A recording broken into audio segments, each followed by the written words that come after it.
Yeah. basically you really want to, find that thing that you feel like I could just get into the flow and forget that time is passing because I love it so much. And that's how I've felt actually since day one, because I feel like I've got a couple of different sides to my brain and my personality where, someone else might say, well, I don't really want to do social media or get into Canva or do anything on my website. I love all that stuff. Like that's my Yeah. creative side. So even when I'm not teaching taskology or helping clients, or even speaking on podcasts like I am today, I still love the creative side of things. So that's going to be the right side of my brain taking over and doing the creative, because I love that too, probably more than I Yeah. should, because that's why I need team members to do that. But, everything I do, I can kind of lose myself in it because I love it so much. Welcome to Insights into Success, where with your host Paul Dodds, we hope to educate, inspire and motivate you to achieve your own personal success. We talk to guests from all around the world from a variety of walks of life to hear the realities of their own journey to success. What challenges have they faced? How have they coped with failure? And what have been the keys or will be the keys to their own success? In our Read to Succeed interviews, we talk books that have inspired our guests, and for some, they share their secrets to marketing success. Join us as we give you insights into success. Well, welcome to Insights into Success, where our special guest today is Leslie Shreve. Now, Leslie is coming on to the show to talk about a topic that's really important to all of us, and that is how to maximize your productivity each day. But before we dive into that, what I'm keen to hear from you, Leslie, is about your backstory and how you came to do what you're doing now. Sure. Happy to share. Yes. Because I never anticipated having a business of my own. That wasn't in the plan. I Right, thought I was that's going to, interesting. yeah, I thought I was going to be in the corporate world until I retired, because that was my Yeah, dream when I went to college and got my business degree. I did not see this coming, but I was in corporate for 13 years doing something very different than I do right now. And I yeah, started to feel restless about just knowing that I could do more. I could do something else to serve people using my innate talents, because I kind of grew up this way, sort of the efficient, organized, productive person. But it's also because my parents modeled it really, really well. And since I'm right. bent that way, it was a great match, So I thought, well, let me start my own business and I'll help people get organized. That's what I thought in the beginning. And I was terribly wrong, because that's not the name of the game. And I certainly don't want to do that for homes and personal lives. But it was really in Yeah, business where I started to see the possibilities. So as I worked with business owners and people who had corporate jobs, I suddenly figured out, yes, we could get them organized. Yes, they can find that piece of paper, in a couple seconds, and that's fantastic. But if you are buried in email, you're going to be, holding yourself back from making progress because things are scrolling off the screen. If you're having trouble planning and prioritizing tasks, that's also going to slow you down. And if you have trouble getting time, you're really going to be behind the eight ball. And I started to see the gaps. And so because I identified all of those and I realized that I was teaching things to help people in each of these areas, by the 5th year of my business, I was teaching the same thing over and over again. And I realized I had a system. And so I downloaded it from my brain, and it yeah. became the system I have today, which is called Taskology, the science of getting things done. And I've been teaching it now for 21 years.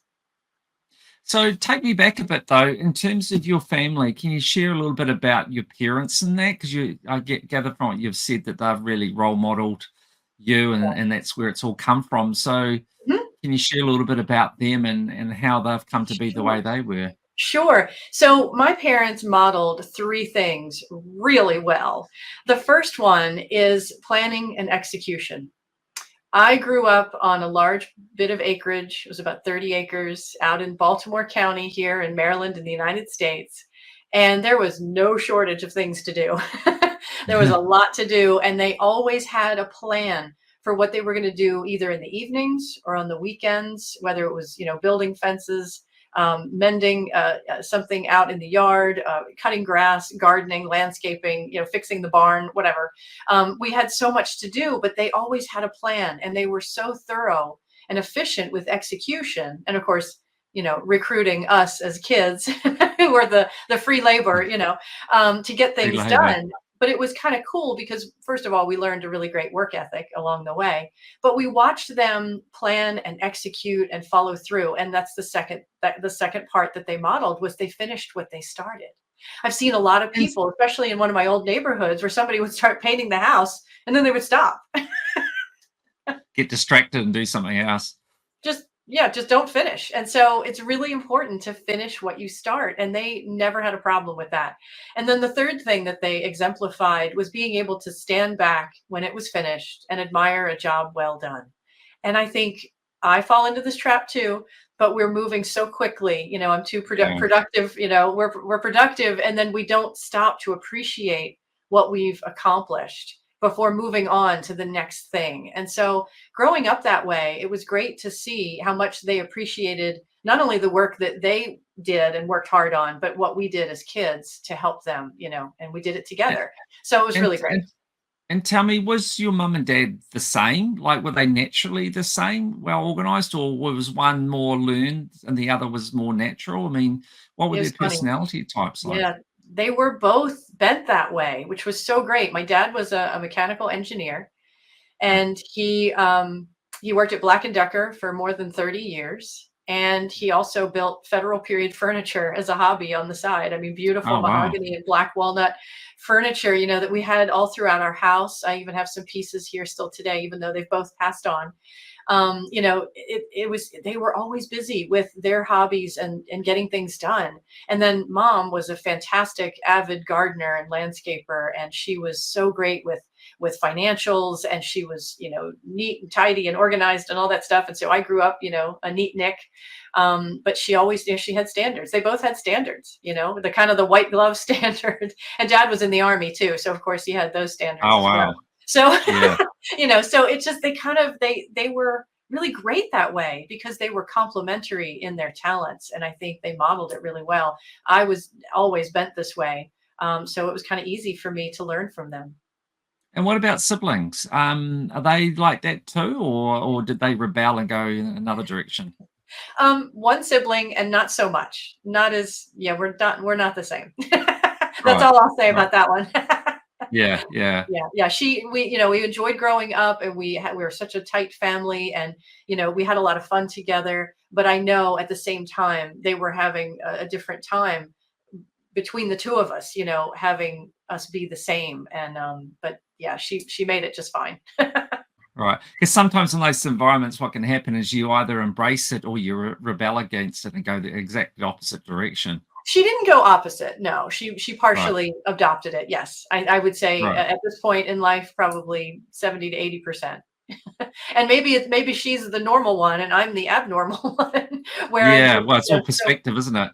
right. Yeah, I mean, my pendulum swings one way, and I'm really a neat Nick, But what really matters the most is results and getting things done. So regardless of Yeah. our homes, if we can get stuff done in our businesses, we're in good shape. Now, tell me, you touched on something before, which I'd like for you to share a little bit more about, and that was the importance of when you complete a task, standing back Hmm. and appreciating it. Can you Hmm. talk to me a little bit more about that and why that's important? Well, I think what happens in our workday, we're also chaotic and reactive and busy and running from one thing to the next. I know even I will fall into a trap where I finish something and I'm really proud of it, whether it's an article or some project that I'm working on, and I think, well, that's nice, and moving on. I've got so much on my task list to do, and I don't stop and appreciate the fact that I just put a ton of hours into something, and it's something that I want to celebrate, whether it's big or small. I think we really need to celebrate our achievements and feel good about that, because I think self-efficacy is one of the most important things in the world. I know it's part of, what is it called? Maslow's hierarchy of needs. It's in there somewhere. It's Yeah. not like air and water and all that stuff, but it's self-actualization. And it's important for us to feel effective as we give our time and give our effort. You really want to see results on the other side of that. And when you get those results, when you actually do get from start to finish on something, I think it's something to celebrate. So I do encourage everyone, including myself, I take my own medicine on that, to slow down long enough to appreciate what you've done, and then move on to the next thing, and it just builds your confidence, you know? Yeah, because I'm thinking, like if we don't do it, then what can happen is you're just working at a frenetic pace and could end up feeling like you're not actually achieving anything because at no time have you actually paused and taken stock of what you have achieved. So you Mhm. feel like you're constantly on that sort of little Ferris wheel going around and not getting anywhere. And mental well-being's, I think, super important, isn't it? In terms of what we can achieve, we need to be mentally healthy, and to celebrate what we've achieved is an important part of, I think, keeping our mental health. Exactly, and I think too many are on their way to burnout because the stress is so high, and there's so many things on their plate to achieve right now, and they feel stretched in so many different directions. I mean, sometimes I feel stretched too because I'm an entrepreneur. There's always more I want to do than the time I have. And so even for somebody like me, I can't make more hours in a day. So I have to be choosy, just like I teach my clients how to be choosy about how they use their time and for what tasks and priorities, et cetera. But yeah, I do think that stress is so high right now. It really, I want people to be careful what they're giving their time to, and then make sure that they are allowing enough time to actually get from start to finish on something, and something small. I mean, you can feel good about something small, just like you would about something that maybe took 2 hours, you know, that's important. Yeah, yeah, I think it's like the same principle. I think of people talk these days about focusing on what you have as opposed to what you don't have, That's right. appreciating what you've got as opposed to Hmm. what you don't have. Hmm. And the same could be said about what you achieve. Hmm. Focus on appreciating what you have achieved, not focusing on what you have yet to do. That's right. Because if Agreed. we focus on what we have yet to do, then that could become overwhelming and then we actually achieve nothing. Hmm. Whereas if we take the moment to appreciate what we have achieved, we think, well, we've actually done something here. Well, we can actually do more yet, and Hmm. give us the self confidence to carry on. Absolutely. Agreed. I love it. Now, I love tell it. me about your journey as an entrepreneur. I'm interested to hear a bit about that and your ups and downs. Like, I mean, you said at the beginning that you didn't plan on being an entrepreneur.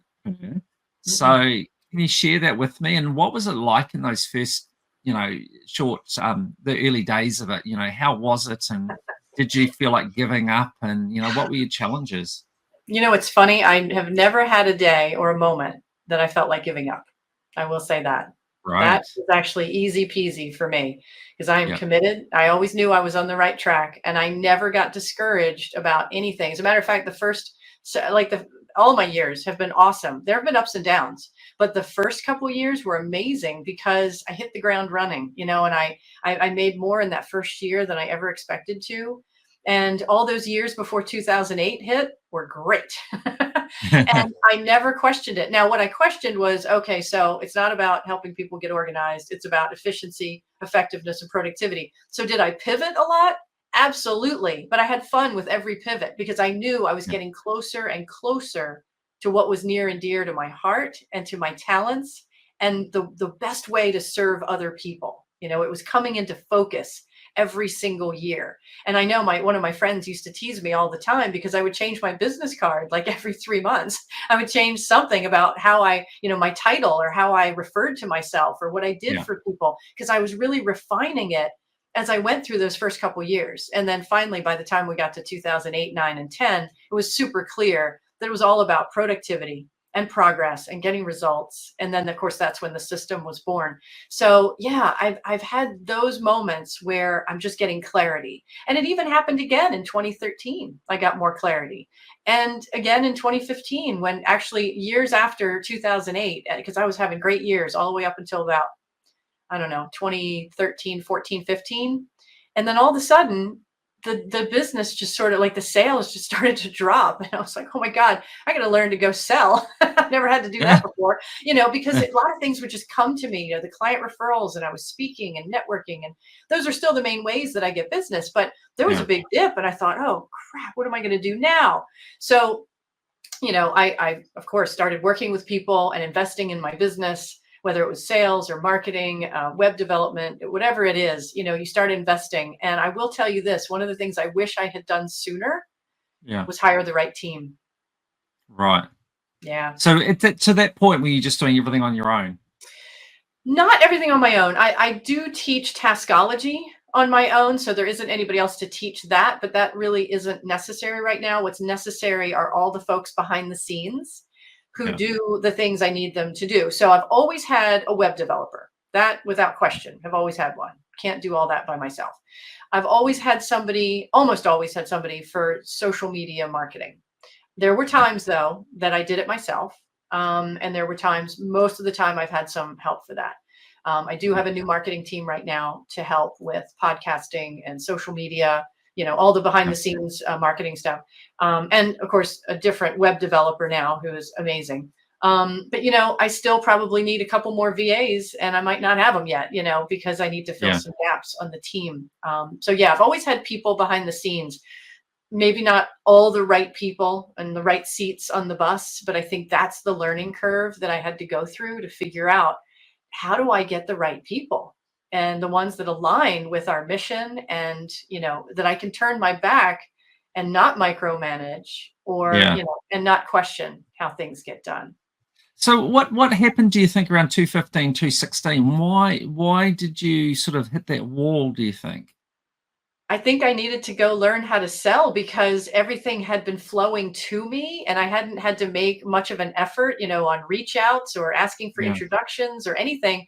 And it started to just sort of slow down in 2014 and 2015. So in 2015, I joined a mastermind somewhere else in the country and I, did a whole year thing. And it was like a 50-person sales and marketing mastermind. And it was offered by a friend of mine. We had been friends here in Maryland, and then she moved after she made her couple of million, blew her business up, and then started throwing these conferences and workshops. And I was like, you know what? I'm going to go learn from her. And I'm really glad I did because it really saved my sales approach. And at the same time, I met my boyfriend. So that was kind of cool too. Right. Double hits. Exactly. And we've been together now 8 years. So, but it was a really great way for me to take all the good stuff that I'd learned for 12 years at that point by 2015, because I knew I had everything like in motion and going well. And I had the system and I have the clientele and all the testimonials, but I don't think I was doing all the right things with it to create the marketing message in just the right way. And it made all the difference in the world. It really did. Tell me, in the beginning though, right at the outset, how did you get your work in the very beginning? Like on day one, when you left, you've got your own, maybe working from home, wherever you're working. How did you get that business in the beginning? I talked it up everywhere. So what I did was, of course, I told all my friends and family. I think back then in the day in 2003, I actually sent a letter to people, a written, like typed letter, whatever, signed letter to announce that I had started my business. So that was one of the first things I remember doing. Another one was I got connected with local networking groups. And I got to tell you, for years, I would go join the networking groups. I would speak everywhere I could possibly speak, whether it was for 5 minutes or 30 minutes or an hour. I spoke all over the place. Did I know everything I was talking about? Probably not, but I was at least on target with the message of the day. Like I wouldn't be talking about the same things now that I did back then, but I was on point for where I was back then. And it, resonated with people. So I would get new clients from speaking as well. But I took advantage of every opportunity I could to get out there. I remember seeing it on my calendar. And I had a certain color for those networking events. And if I saw a certain number of those on there, I was doing really good. I got out there and spread the word. And we didn't even have all the social media back then that we do now. Like that wasn't even a thing. And so when that came along, I jumped on board, of course. I started growing my list. And you've talked about pivoting. So were you naturally just quite in tune with what was going on, or were you actively like seeking feedback from your customers? What was the catalyst for you when you're pivoting? Right. So it was not about not about asking the customers. It was being in tune with what I love to do. So when I started the business, I was thinking about, helping people get organized, which, like I said, is not the name of the game, but I was helping both homes and businesses. And so it was the homes that wasn't working out for me. I thought, I don't want to do this because people aren't learning anything. They don't want to be, taught anything. They basically want a maid, some of them, and they've got, kids and dogs and big messes. And I was like, no, this is not what I want to do. I want to teach people how to do this. And I realized the homes, that wasn't where that was going to happen. It was businesses, like I said, where I'm very, very excited about corporate business, any kind of business, but helping business professionals. And they were the ones who were the thirstiest for this kind Right. of knowledge and do want to pick it up, be trained, learn it, implement it, and run off and do good things. And so I knew that that's where I belonged. And it was just in doing it and experiencing it that I could tell, how you go through these experiences and you're like, well, won't do that again. Yeah. It's learning that, or learning. I now remember in the beginning too, building my contract, sure, I had a lawyer to help me put together the initial contract, but every time something went wrong, oh, there's a new clause in the contract, So you learn by doing, and you Yeah. learn what you love and what you don't love, and you start cutting away the things that you don't want to do anymore. And that's exactly what I did. So I just pivoted because I knew I didn't want to take certain clients anymore. I wanted to take these over here and then grow that. And that's exactly what I did. It took some time. I even changed the name of the company, rebranded, and Yeah. did all that stuff in the early days and got on the right track. And so that's where I've been ever since. So how important is it? Because you're sort of talking about this before, but how important is it for you to be doing the things that you really enjoy, as opposed Extremely. to just doing things that you think maybe are wanted or needed? I got to love what I do. I really do. Like, I think everybody should love what they do. I mean, are there aspects of things that, aren't the most fun? Sure, and you want to hire people to do things. Yeah, that will all come in good time. But Yeah. basically, you really want to, find that thing that you feel like I could just get into the flow and forget that time is passing because I love it so much. And that's how I've felt actually since day one, because I feel like I've got a couple of different sides to my brain and my personality where, someone else might say, well, I don't really want to do social media or get into Canva or do anything on my website.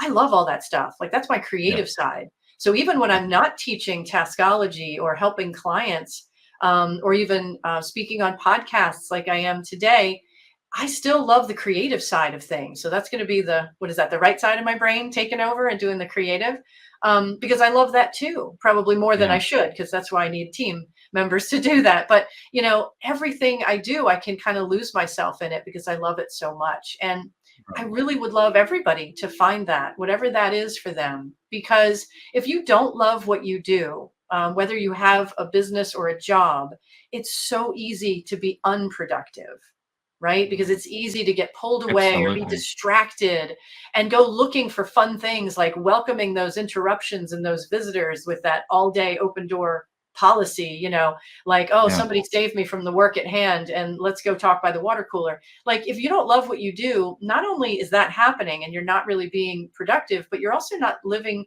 your best life because Yeah. you're not Absolutely. achieving, right, that self-efficacy and really having the self-actualization. And the other thing is that if you don't spend your time the way you'd like to spend your life, well, then what are we doing? Yeah. Like, It's a waste. yeah. And it makes me sad. So I do Yeah. like to hear when people say, I really do love what I do, whatever that is. I hope Yeah. everybody Yeah. finds it. Yeah. Exactly. So, talking efficiency, I gather from what you've said earlier, one of the key things these days that undermines their efficiency is email. Mhm. Yeah, talk to me about that and share with us a little bit about your strategies to deal with that. Sure. Yeah. We're all buried in email, me included. And clients still complain about it even after learning taskology, and that's because it never stops. It never stops coming in. It is endless. So yes, I help them get to zero in the inbox, but not just to see the pretty white space. It's so they know they've seen everything, they've made a decision on everything, and they've moved it all to better locations of either reference or action, or it's gone, archived or deleted. So what I Yeah. want people to understand about email is that nothing is best managed while it's still sitting in the inbox. It's just not.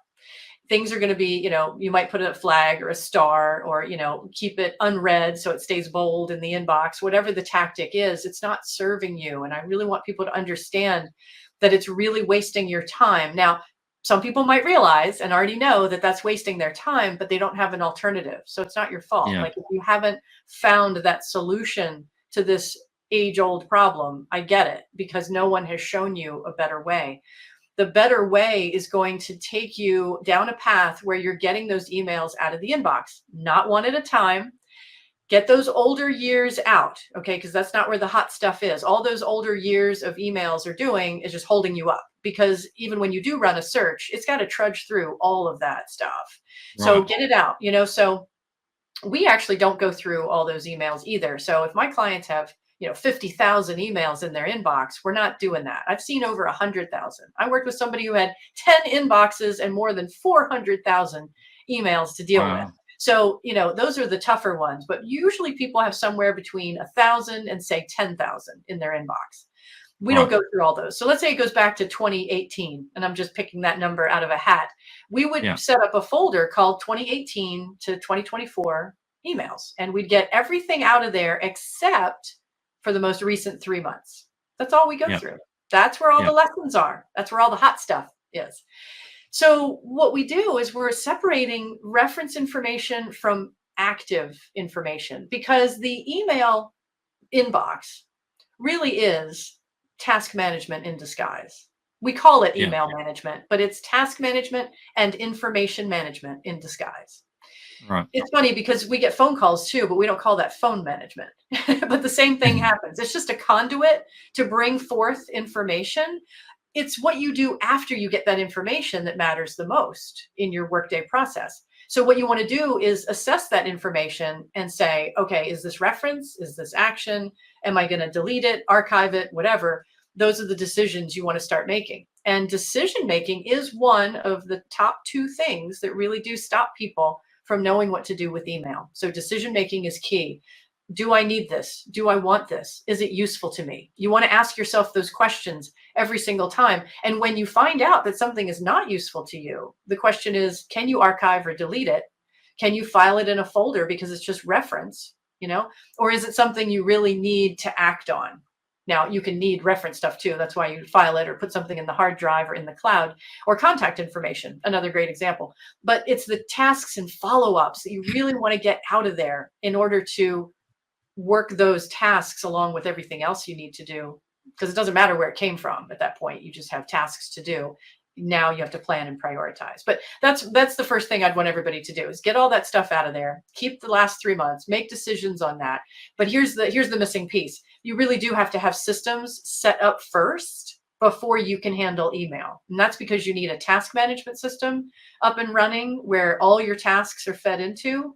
And then you also do want to have trusted systems for your other information, like the cloud or your hard drive for attachments and e-documents.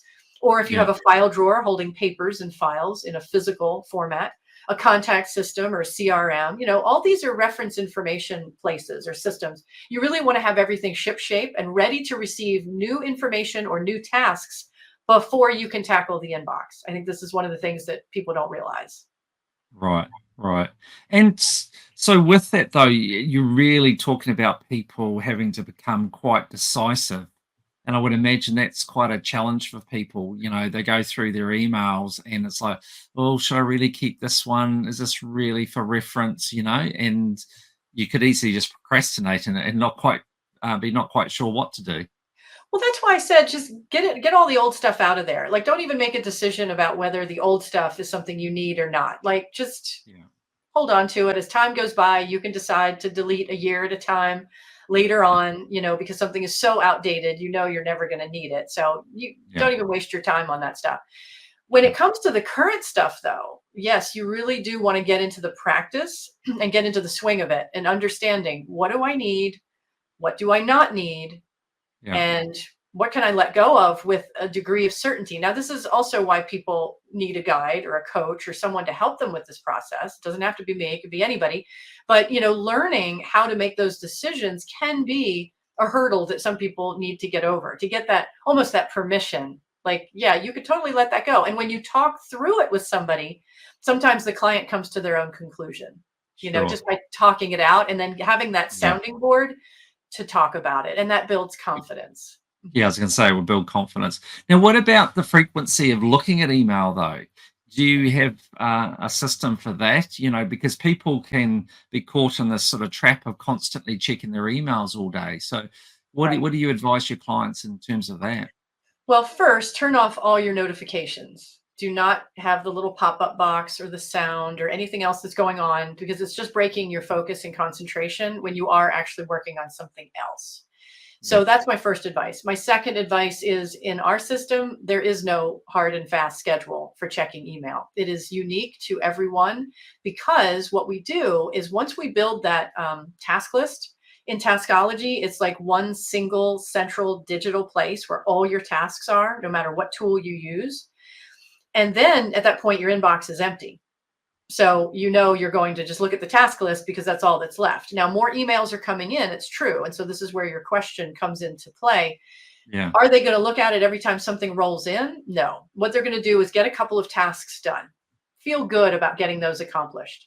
Then go back to your inbox, get it back to zero. And the reason for that is not just to get to zero, but to get those tasks out of there, because you really want total task clarity over on the task list, because you don't want anything left out. So you really want to see, okay, now I know all my reference information is saved and in the right place, and I've got a couple of new tasks that I need to add to the task list.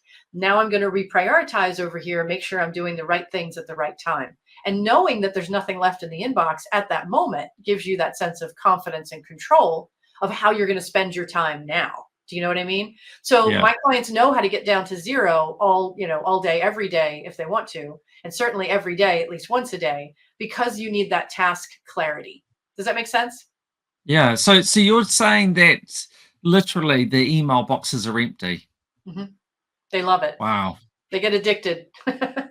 Wow. Mhm. I can't imagine that. That's what they say in the beginning too. And then we get there and they take photographs and send it to their family or their coworkers or something, but they love it because they have now total awareness of everything. So if somebody comes to them with a question, they've got a ready answer. If they have a team member who's looking for information, they know how to find it fast, and they know exactly from moment to moment what they're going to work on in the day. And not that it's going to trap them or make them feel like they're in a rigid system. No, it actually gives them an entirely new level of flexibility and control of how they spend their time, because, as you know, our day is always changing, right? And our Yeah. priorities are shifting from moment to moment. So they can go and add something new to their task list and then change their mind about something else that they were going to do today. Yep, that's not going to make it today. I'm going to have to move that to Friday, because every task gets a target date of action. It gives them that sense of a plan, because you got to start somewhere, Yeah. you got to start somewhere, but they're able to pivot and turn on a dime, but without missing, losing, or forgetting anything. So your whole basis of which you operate, is it central to email? Is that where it all starts and then it sort of goes out from No, there, it's the or task is list. it just one component? That's one component. So Taskology has four components: task management, time management, and email management, and also information management, which, if we're looking at Right. the products and the videos I've created, information management is actually part of time management, because it affects time so much. Like when you can't Yeah. find what you're looking for, it's going to take time out of your day. So that part is the getting organized part. But no, the central part of the system is task management, because task management is what gives you that steady forward movement in your day. The progress that you want to make is driven by task management. Everything else sort of feeds into that. So a couple of questions. One is, what is your success rate like? And I don't mean that as a judgment on you, but Mhm. just as on a more a judgment of the individual side. But to what extent do people tend to be able to successfully adopt these strategies? Because I mean, it seems logical that what you're talking about will make a difference, but at the same time, it seems like a lot of people have good intentions, would think this sounds great, and know if they really implement it will work, but ultimately fail. They don't, because it just it's not. I don't know whether it's not in their DNA, or they just struggle to really get on board with it completely. Got it. So the answer to that is that over the years, as I was refining the system, and I've revised it now, the written and the videos 5 times. So we're on the 5th edition. But I really have been doing private one-to-one consulting the whole time. And as I refined the system, I think the success rate went up and up and up. And that's because of a couple of things. Like, I got better at how I was bringing in those clients and identifying what they were going to learn and how they were going to learn it, and understanding, is this going to be a successful fit, a right fit for this client? Yeah. And learning how to identify those red flags, and saying, I don't think this is something you're going to like, or, because taskology is not everybody's cup of tea. But as the years ticked by, and I'd say ever since 2015, 16, 17, 18, 19, like all those years in the last 10 years, the success rate has been phenomenal. And that's because I got better at explaining what was going to happen. I never take on anybody who has any hesitation, because I will say, this might not be right for you, so go think about it, because I don't want to set them up to fail. So nobody comes through here and literally fails. But what will happen every once in a while is whether somebody decides to keep using it. So I get them to the successful point. And I would say 90% of the people absolutely run with it and stick to it. Yeah. And that's because A, they've made an investment of their resources and money. And 2, they've made an investment of their time. And 3, they're also really invested in getting results. They know they could not spend one more day doing it the way they were doing it before. And when they found out about what was possible, they were like, where do I sign? And so I have a really great success rate, but does everybody stay with it? Of course not. There are going to be some people who decide, or either maybe life gets in the way, they fall off the system. They can get back up on it. I've heard a lot of people say that over the years, and I'll see them and they say, I got away from it for a hot minute because something happened in my work or my life, but it was really easy to get back into the system. Well, that's the way it's designed. And that was good to hear. Right. But it might not be that way for everybody. And a lot of that does have to do with how much work they have on their plate, emails coming in the inbox. There's certain jobs, careers, and businesses where if they start at a place of complete overwhelm, that's going to be really hard to get them up on the system, because they have 400,000 emails in their inbox. That's not going to be they need to be a little bit farther along and ready for what I'm about to teach for that to be a right fit. And that's unusual that someone has 400,000 emails. So that's just one example. But we have we have 100 client stories and testimonials now on our website, which I wasn't so great about collecting those in the early years. So these are the more recent, last 6, 7, 8 years or whatever, but we did get there finally. And so, people can go there and see what's possible for them, but it really does have to feel like a right fit for them, because I won't take them on. I don't want to set them up for something hard. They have to believe they can do this, because I know they can do it. They just need to believe they can do it. Yeah. And how significant can the difference be, the difference be by adopting these strategies? I mean, sort of anecdotally, what sort of feedback have you had from people? Oh, okay. Yeah, a lot of great feedback. And this is where we get a lot of the marketing that we use, is from what our clients tell us. And that is that they get 1 to 2 hours back in their workday every day. They can spend up to 50% less time in the email inbox every day and get to 0. And they can not only gather, but plan, prioritize, and accomplish their tasks faster and easier, and with a lot less stress, and without giving up all their personal time to do it. So those are some of our best results. They feel 5 times more confident that they're using their time wisely. They feel more in control of their time. They have better faith in their systems that are supporting them, because now they have one that ties everything together. There's a lot of great results, and a drop in stress. We have a 50% average drop in stress for everybody. The biggest drop in stress that we've seen is 90%. And they tell us this through our surveys. So we have a lot of great results. Yeah. Makes me happy to do what I do. Yeah. Well, when you get those results, it's amazing. So what do you think the biggest roadblocks are for people, taking this on board? Do you think would one of the biggest things be just their personality type, that they just don't have the personality type to be able to take on board what you teach them and actually adhere to it? I don't know if I would say it's personality, more confidence that they can do it. Right. I have had that mentioned once or twice, but the biggest objection, if you will, is I don't have time. But what they don't realize is that they're going to get time back immediately, Yeah. immediately by implementing the Yeah. system. And I'm hand holding with them the whole time. And what's so cool about productivity consulting and training is that you're not being removed from your workday to go learn something like you would in a sales training.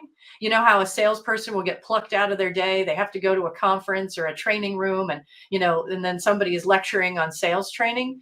Well, everything is sort of spinning out of control in their workday at that point. Well, when you're learning productivity methodologies, you're actually playing with your own tasks and email and information, and you're actually getting things done. You're working with your own stuff.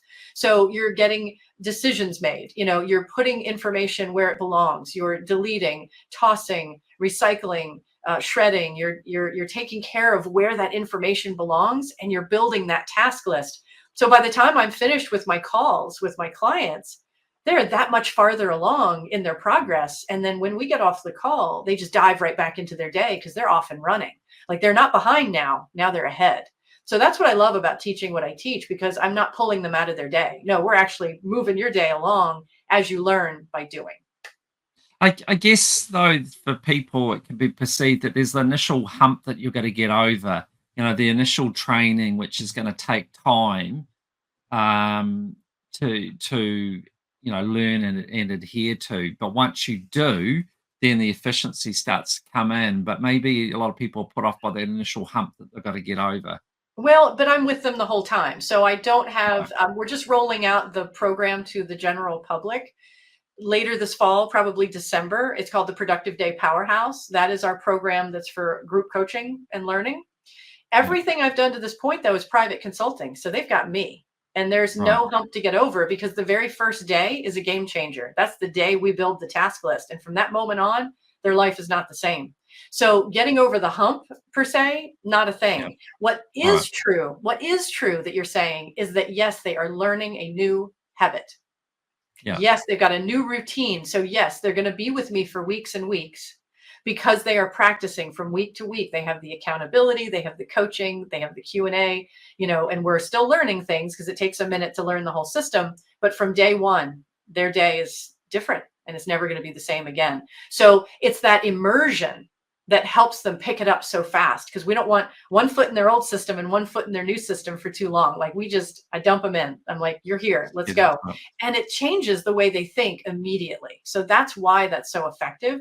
But you're right. It is a new habit. They have to build a new muscle and get into the new routine. And with the 4 to 8 weeks that I spend with people, it's pretty simple to do. A little harder for some than others. But they're so excited about getting rid of that old kind of workday that they had, because they're so stressed out. They're like, yeah, let's go. So it's when you have that eagerness and that anticipation and excitement, makes it so much more fun to learn, right? And then it's not hard. Absolutely. Because isn't it true that we get what we expect? Yeah, so true. If you expect it to be hard, it's going to be hard. But if you expect it to be fun and easy, it will be. And I'm here with you the whole time. And tell me, do you, like, when you're doing this training, do you like remote access a computer and get in and have a look at their emails and help them create their files, their folders and archive stuff? Or like, how do you do the training? Or are you on a video call like this and they're doing it and you don't actually see what they're doing? How does it work? Goodness. No, I have to see everything they're doing. So back in the day when I started doing this, I use GoToMeeting, because there was no Zoom back then. So GoToMeeting has been what I use the entire time. And it's funny, because in the old days, we never saw each other on video. That was always off. Like, that wasn't the thing. The thing was screen sharing. So I immediately turn it over to them, and they're always sharing their screen. And most of my clients have Microsoft Outlook, so I'm always looking at that. But I work with other systems as well. So we're always screen sharing, and I talk them through everything. Now, at times I would have to take the mouse and, help them with something if they got stuck, but I'm teaching them, and they're doing everything themselves. That's the learning by doing. But I see their screen the whole time.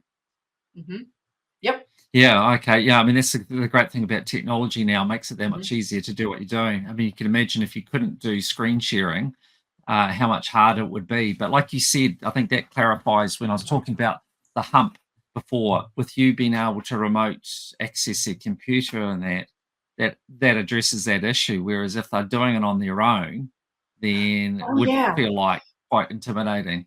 Yeah, they're not doing it on their own. That's what's going to, like, if they bought the self-study program, yes, they would be doing it on their own, because I used to sell the video series for it and the PDF. It was like 500 pages in the beginning. Now it's a nice tidy 330, but I don't sell the products on the website anymore. Now that's why we're rolling out the Productive Day Powerhouse program, which is the group coaching program. Yes, they're going to be watching the videos and learning on their own, but we've got the group coaching, every week to support them, and Yeah. then a community to support them as well. So that's what we're rolling out in December, probably for January. And it's a 90-day program. So that's more of what you're talking about, because a little bit more of the learning is on their shoulders. And I'm not there to handhold like I do with my private clients. You're right. Right.